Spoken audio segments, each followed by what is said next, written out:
Welcome to INN's Student. INN Student is a platform for law students to come here and deliver a lecture on the topic of their choice. Today we have with us law student Balpreet Kaur Bhatti. Today she is going to speak on strict liability.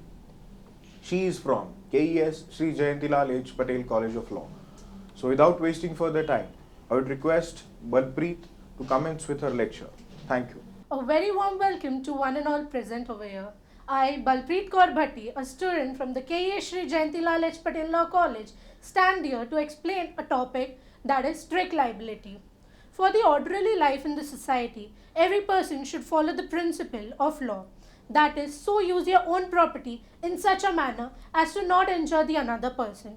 According to this principle, a balance has to be maintained between the rights of the occupier to do what he likes on his own property and the right of the neighbor to not be interfered in his own property. However, an occupier in many ways may use his land in such a way that may cause damages to the neighboring landowners and yet be free from the liability in law. In law, this person could be made liable for any kind of tort when he is either negligent or committed an intentional tort and not for any other kind of harm which is merely an inevitable accident. However, in particular occasion, some harm, even though he is not negligent for the same or there is no intention to cause the harm, he may be liable because of certain circumstances. To arrest in such harms, there are three ways: to prohibit all such units or activity, to allow them while imposing certain restriction and interest of the public, and to impose penalties or orders to pay damages on the occupiers on the occasion of their failures on their failure and cause damages to the another, irrespective of the points that such occupier took appropriate steps to prevent the mishappening. The first is not possible as the production has to be increased to meet the needs of the society and should continue to function. Second one is also not practicable as the restriction curtails the development of the society as there are several laws enacted imposing restrictions on the economic activity. The third method is the only available method to face this problem. There are situations when a person may be liable for some harm even though he is not negligent in causing the same or no intention to cause the same harm. The law recognizes the no fault liability. Since in such cases the liability arises even without any negligence or any fault on the part of the defendant, such rule is known as the rule of strict liability. According to the rule of strict liability, the persons bring on his land and keeps any dangerous thing, that is, a thing which is likely to cause a mischief if it escapes, he will be prima facie responsible and answerable for the damages caused by its escape, even though he had not been negligent in keeping it. The liability arises only when, not because there was a liability or negligence on the part of the person, but because it kept some dangerous things on the land and the same has been escaped and has caused damage to the other person. Strict liability is a kind of liability somewhat peculiar in that a person is liable without there being any fault on his part. Here the wrong arises from the absolute breach of the duty. An absolute duty may be defined as a duty which renders a man liable without any fault on his part and irrespective of any consideration of intention of negligence on his part.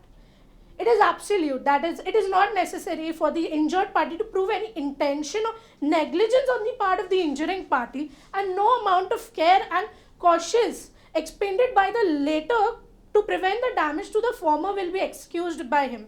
The rule of strict liability under the name of strict liability was first laid down by Justice Blackburn in his case Ryland versus the Fletcher. This liability is known as the rule of Ryland versus Fletcher. Justice Blackburn was therefore the founder of the strict liability.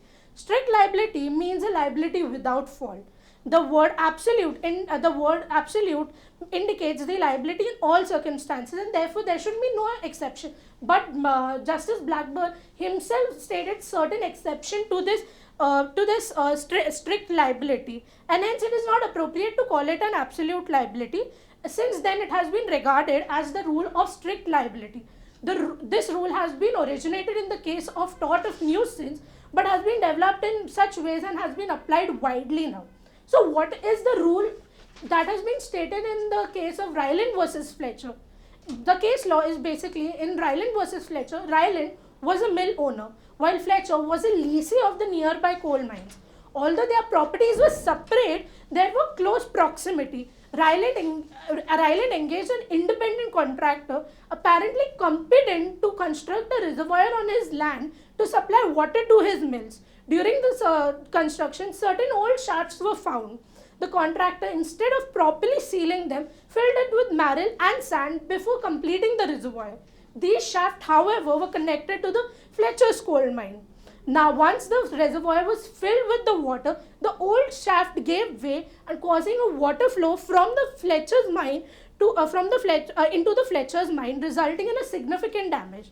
Consequently, Fletcher filed a lawsuit against Ryland. In defense, Ryland argued that he was not negligent as the construction was carried out by a competent independent contractor. He contended that in the absence of the negligence on his part, he could not be held liable. Initially, the case was heard by the Court of Exchequer, which ruled in the favor of Ryland by a majority of decision. But however, upon the appeal in the Court of Exchequer's chamber, unanimously overturned the ruling of the lower court and held Ryland liable. The House of Lords upheld the decision given by the Court of Exchequer's chamber, further clarifying that the liability to arise under this rule, the use of land must be non-natural and the thing causing damage must have been artificially introduced onto the land.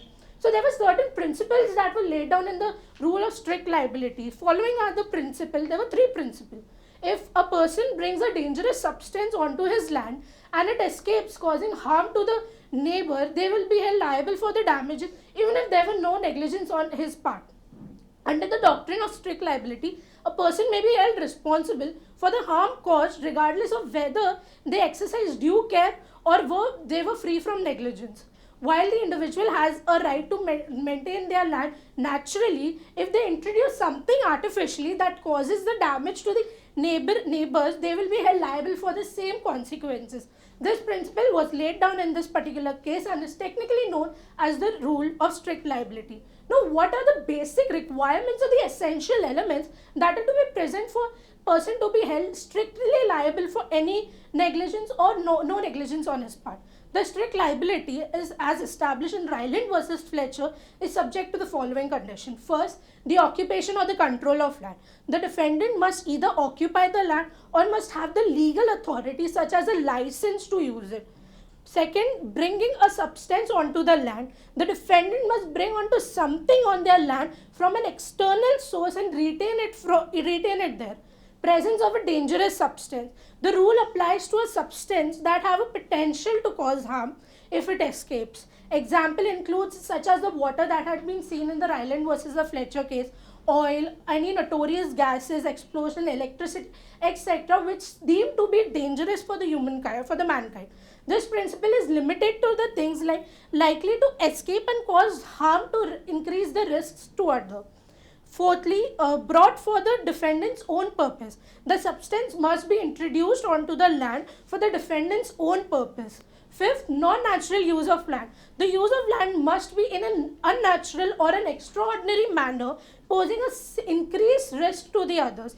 The natural use of land refers to the ordinary common usage such as domestic water storage or gas pipelines in the house. Courts assess non-natural use based on whether the activity is exceptional, extraordinary or abnormal for the location and the context.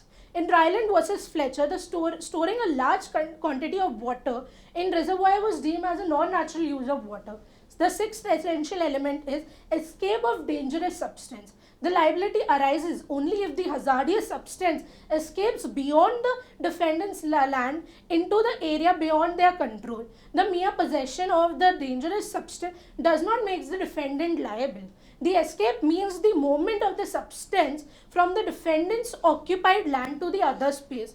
For instance, if a branch of a poisonous tree extends to the neighbor's land and harms their cattle, the defendant will be held liable. Then similarly, there would be no liability imposed because the explosion that caused the injury occurred within the defendant's factory without any escape. This was held in the case of Red versus Lawns Limited.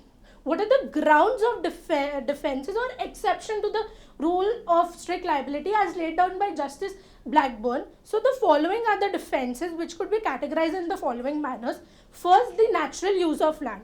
If a person uses their land in an ordinary or a natural manner, they are not liable even if the harm is occurred. The House of Lords clarified that a strict liability applies only in the cases of non-natural use of land. For example, in the case of State of Punjab versus the modern cultivators, the Supreme Court of India ruled that the canals are essential for the national development and their presence is the natural use of the land. The strict liability was not applied, though the state was liable for negligence.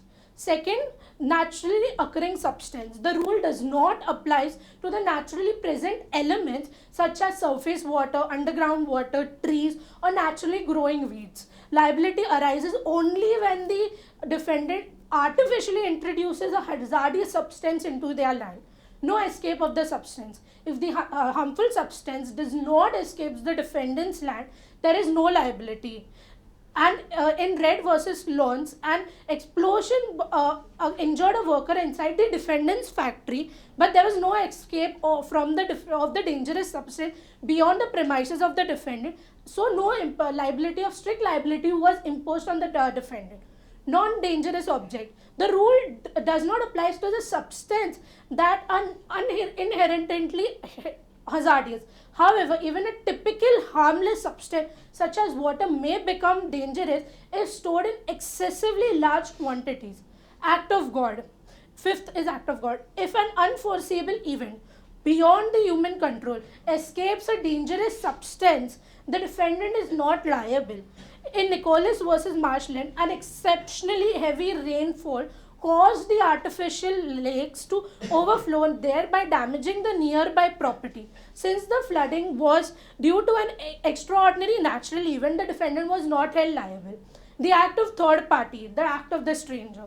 If the escape of the substance is caused by the independent third party, whom the defendant could have not foreseeably controlled or foreseeably seen, then the defendant is not liable. In case of Box versus Jub, a reservoir overflowed because of the third party emptied their reservoir into the same stream feeding the defendant's reservoir. The defendant was not held responsible. 7. Statutory authority. If a statute explicitly or implicitly authorizes the storage or the use of the hazardous substance, the defendant is not held liable unless the negligence is proved. In Green versus Chelsea Waterworks, a burst water main flooded the defendant's property. Since the company was legally authorized to lay the pipes and had not been negligent, it was not held liable. Plaintiff's own fault. If the damages resulted from the plaintiff's own fault, the defendant is not held liable. The exception was explicitly recognized in Ryland versus the Fletcher case. Then ninth point is consent of the plaintiff, voluntary non-fit injury.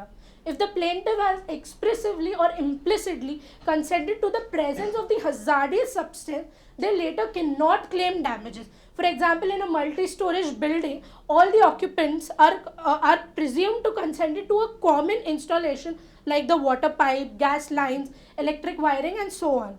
10th is the common benefit. If the hazardous substance is kept for the mutual benefit of both the parties, that is the defendant and the plaintiff, strict liability does not apply. In the case of Carstairs versus Taylor, water was collected for the benefit of both the tenants of the building and it leaked due to a rat's interference. The court held that the landlord was not liable as the collection of water was for the common benefits of both the plaintiff and the defendant. Now we have understood what the strict liability means, what are its exceptions, what are its essential features. But what is the possession of strict liability in India currently?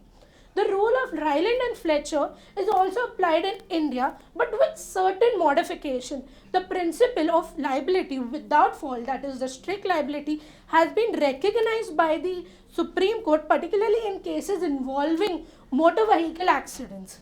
Initially, the Supreme Court in the case of Meenu B. Mehta versus Balakrishna held that the owner of the insurers of vehicle could not be held liable unless there was a negligence on the part of the owner of the driver was established. However, though there was an amendment to the Motor Vehicle Act 1939 in the 1982, the concept of no fault liability was introduced. Under section 92A, compensation can be claimed without proving fault, rupees 15,000 in case of death and rupees 7,500 for permanent disabilities. This provision ensures that the compensation cannot be denied due to any wrongful act, neglect or default of the victim, nor can it be reduced based on the victim's contributory negligence. The doctrine of strict liability is also incorporated into the Railways Act and the Carriers Act, mandating the compensation to the victims or their family even in absence of the fault on the part of the defendant. This legal position stems from the principle in the case Ryland versus Fletcher. Indian courts have, however, recognized the exception to strict liability in certain circumstances.